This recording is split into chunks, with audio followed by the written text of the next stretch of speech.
Okay. So we're going to go ahead and warm up, the usual way, but then we're going to do a deeper warm up in a horse stance so that you guys can get a better feel for the ligaments all around your entire hip joint. This is kind of a more gentle warm up, so it's not too hard. It's just meant to get things moving and also to get your mind to become aware of what's going on in your body today. And again, I place my hands, which I know there's a lot of healing energy in everybody's hands. I place them where I feel like I need the most support. So if you got tight hip flexors, your hands might go there. You got sore trochanters, you might put your hands there. And I usually put mine on my SI joints in the back. Adding warmth, support, and energy. And circle the other direction.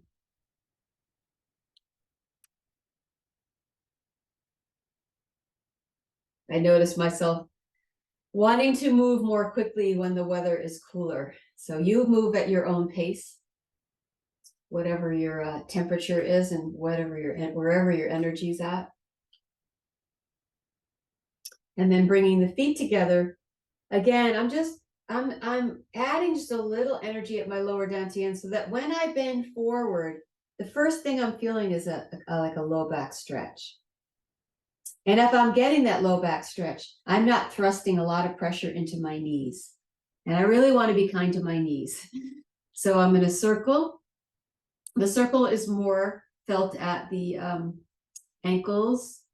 The knees are supporting each other, staying together because they're not really a medial lateral, mover. They're more a bend forward and open back mover. But the ability of my hips and low back to circle and my ankles to circle gives a more circling sense to the knees. And it does stretch a little bit of the medial lateral aspect of the knee. And circle, and that means inside and outside, medial lateral, inside and outside.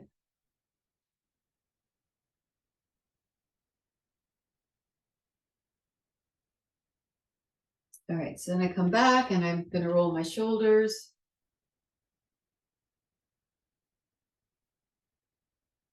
Listening to whatever is going on there. And again, if you find an interesting spot, like, what is that? Just stop and go over that spot a couple times. You may need a little more warm up in that area and then continue and see if it just smooths out a bit.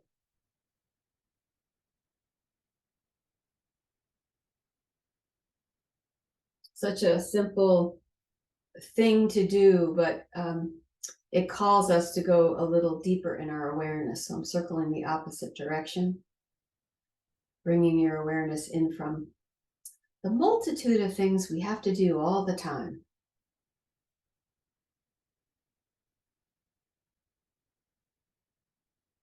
And so this is opening up right now. You get a little bit of that feeling at that solar plexus area and at the heart and underneath the clavicles.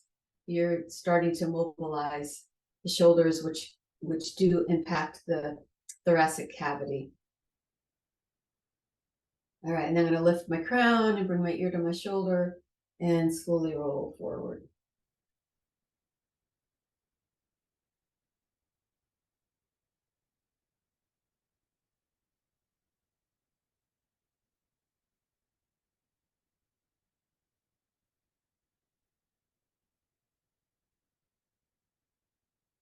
I'm going to turn out my opposite hand.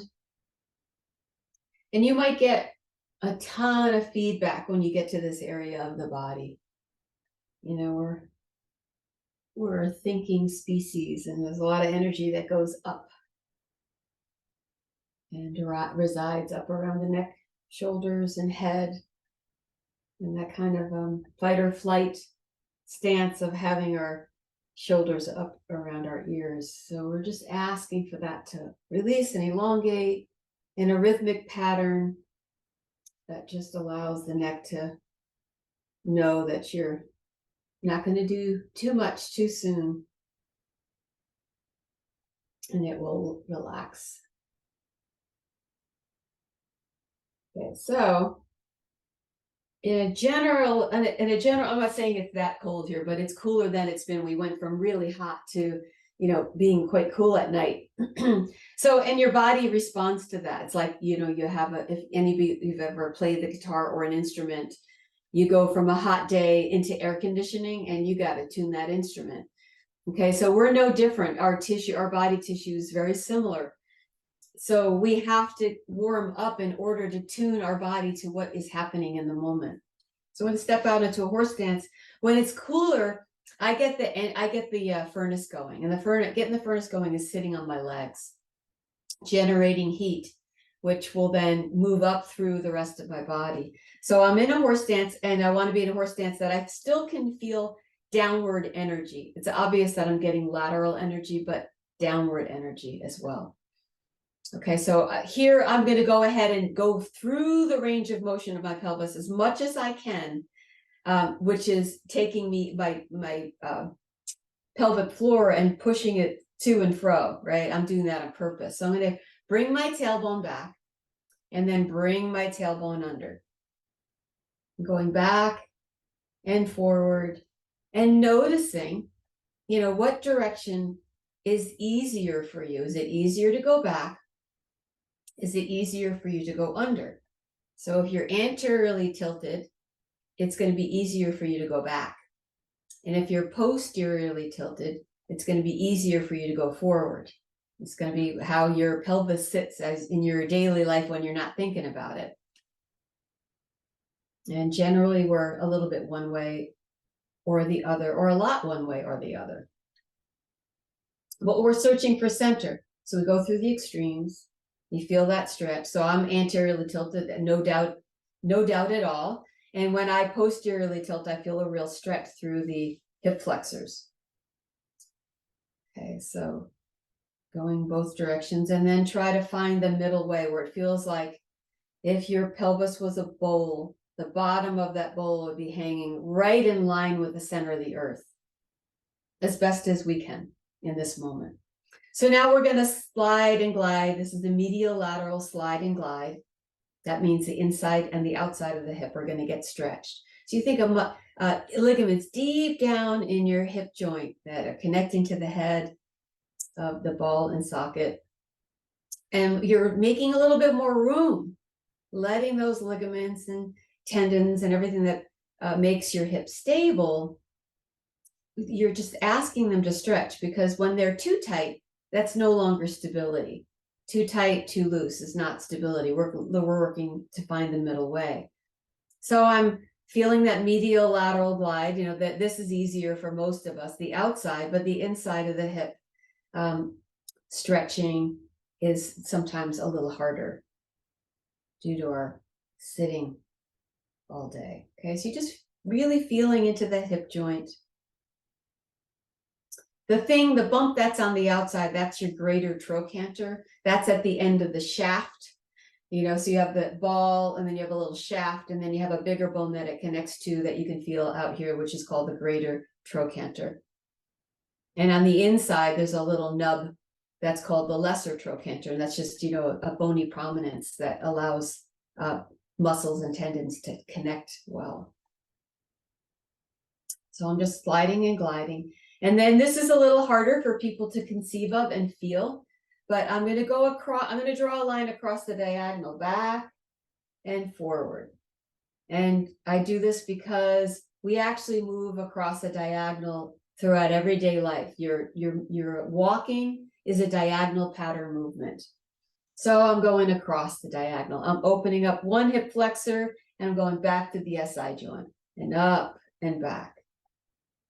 Feels more natural when you have 1 foot forward and 1 foot back. You feel the diagonal more clearly, but we're trying to get to the diagonal as it affects the head of the femur, the hip joint itself. Okay, so we do that, and then we go across the other diagonal.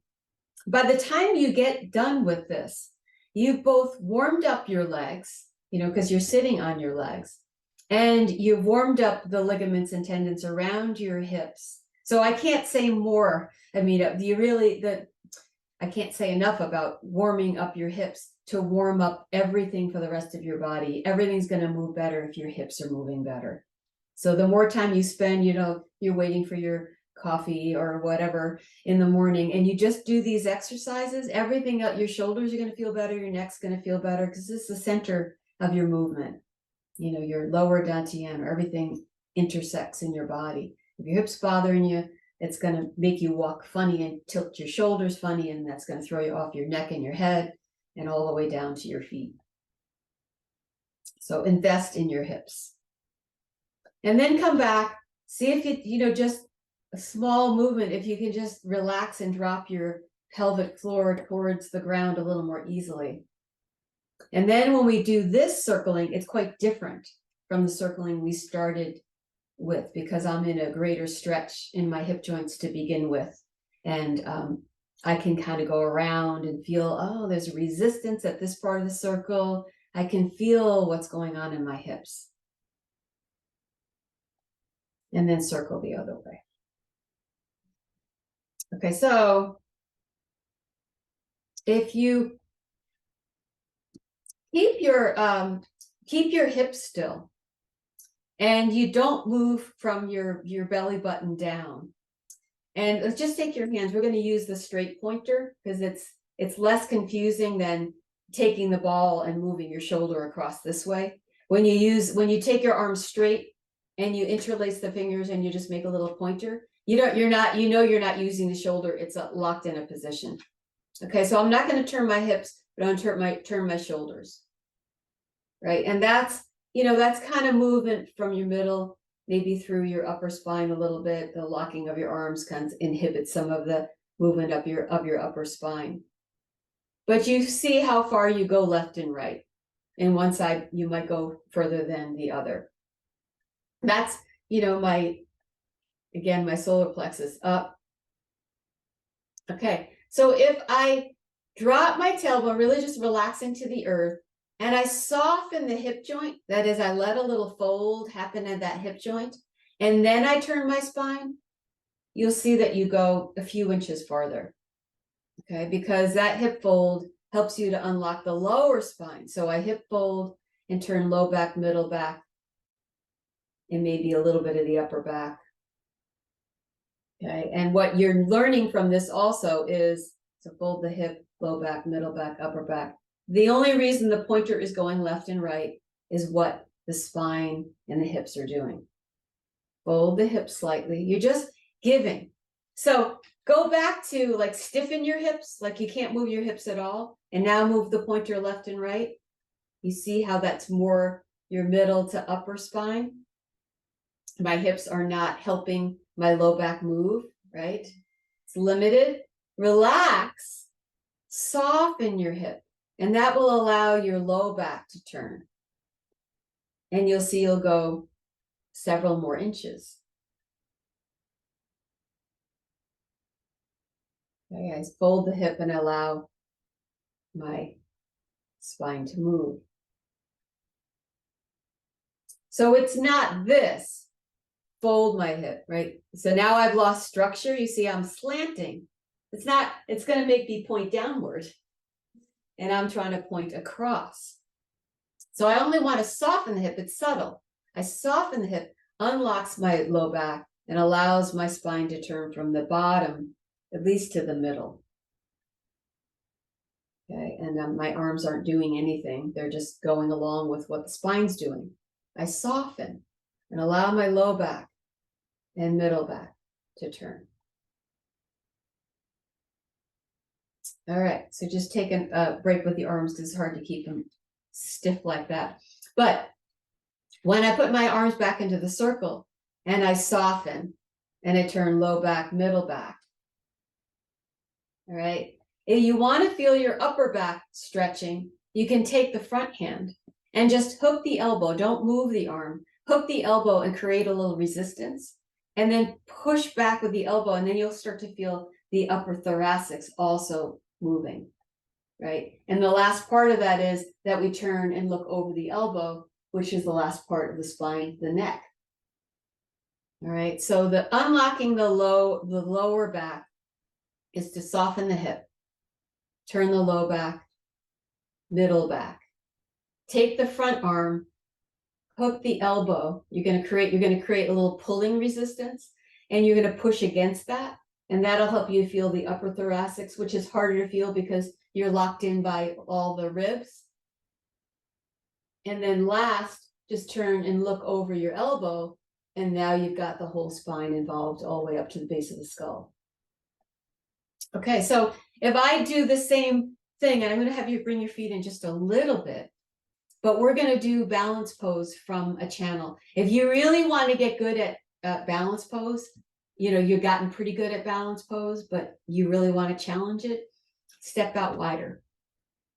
Okay, so now you've got the ball, and you're going to fold the hip and turn the spine. Okay, so seeing how that helps unlock your low back. So now you're going to do drop your tailbone, fold your hip, turn your heart, and then turn your toes. So that's the concept we were working on the other day, that you don't turn your leg. Okay, so try that. You are holding the ball. Just turn your toes out and don't turn anything else out. And you notice your tailbone goes out and your low back gets locked up. So now you just soften your hip to prepare for movement. Turn your heart and turn your toes. So in other words, unlock your low back, turn your low back, middle back, and as your core starts to turn, that's what we were talking about the other day. Sorry, Dick. As your core starts to turn, that's what turns your leg. Okay. So if I separate those and I move an appendage without the core saying so, everything falls apart. My unification of my body falls apart, and something's going to tighten somewhere. Likewise, okay, I want my hands to go over there, but I'm not going to turn my spine. So I take my hands and I put them over there.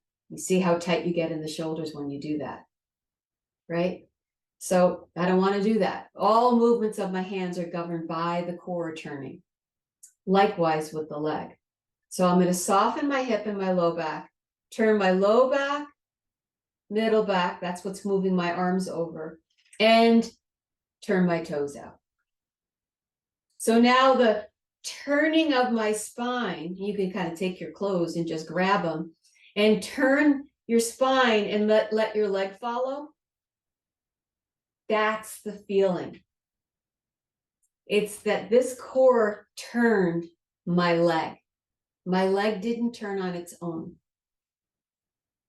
Central core channel turns and turns the leg on the heel. Okay, so we're not done with this exercise. The next part of this is, how do you stand on one leg when you're in a wide stance like this? It's a challenge. So I'm going to soften my hip, turn my low back, my middle back. You get enough turn in your spine, let that turn your leg. Okay, we're going to just keep the hands in this horizontal position for now. Now I'm going to fold this hip more. This hip is going to feel a little bit more stretch as I shift my foot, my weight towards the foot that just turned. Then pick up your heel and notice, like, oh, that really puts me over my foot. Now what I have to do is make sure that my head, my pelvis, and my foot stay lined up. Chin in, tailbone down, pick up the knee. So now you know why I'm saying when you step out in a long stance like this, the challenge is greater for you to find balance. Okay, so we start in the form that we do, we're only shoulder width. So we turn and we carry the vertical ball and we do push our weight to that foot and then peel up the heel, and that transfers the weight more. And then we look for crown over tail over foot. Okay, so that's not as challenging as when you're in a wide stance. So again, if you want to challenge your balance a little bit more, you just widen your stance. So let's go ahead and do it like in the form, but with a wide stance. Okay, so I know that at first I have to soften my hip. And then I have to turn my back and let my back turn my leg. And shift my weight towards the foot that I'm going to stand on, then peel up the heel. And now, if your head is forward of your foot, you got to correct that because it becomes a constant problem. The head should be over the foot, and then the tailbone should come between them as the knee comes up. So no change in language moving across the horizon. Actually, no change anywhere in your form can happen without the change of the language of your hip joints. So we start with warming up the hips mildly. We could go into a deeper warming up of the hips. And once the hips are warmed up, they are starting the movement. Okay, so we'll do the other side. Try turning. Don't keep your hips stiff and turn to the side. Right? You can't turn as much. Peel up your. Turn now that your hip is stiff. Turn your leg. That's an independent movement of your leg. My core didn't do that movement. Okay, so what unifies the upper and the lower? Soften the hip, low back, middle back, and as you feel that turn, let your leg follow it.